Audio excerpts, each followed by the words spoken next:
દુબઈથી સોનાની તસ્કરી કરનારા 3 આરોપીઓની વડોદરા જિલ્લાની મંજુસર પોલીસે ધરપકડ કરીને 1.81 કરોડનો ગોલ્ડ પાવડર કબજે કર્યો છે.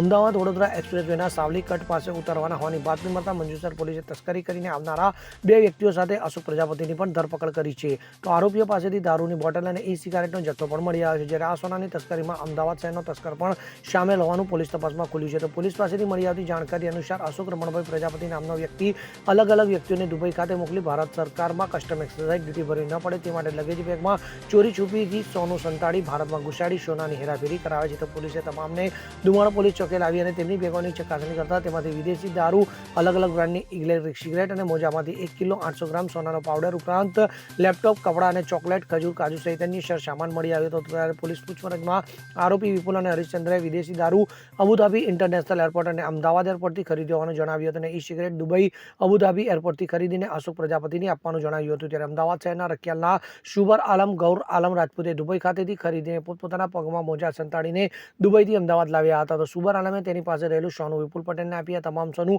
અશોક પ્રજાપતિને આપવાનું જણાવ્યું હતું. સમગ્ર મામલે પોલીસે આરોપીઓ જેમાં વિપુલ દશરથભાઈ પટેલ રહેવાસી સુરત, હરેશચંદ્ર અરવિંદભાઈ સોલંકી રહેવાસી માંજલપુર અને અશોક રમણભાઈ પ્રજાપતિને ઝડપી પાડી કાયદેસરની કાર્યવાહી હાથ ધરી છે. ઇકબાલ લુહાર સાથે CN24 ન્યૂઝ, સાવલી. હવે જુઓ દેશ દુનિયાની તમામ ખબરો તમારી આંગળીના ટેરવે. ઉઠાવો મોબાઈલ અને Google Play Store પરથી ડાઉનલોડ કરો અમારી CN24 ન્યૂઝ મોબાઈલ એપ.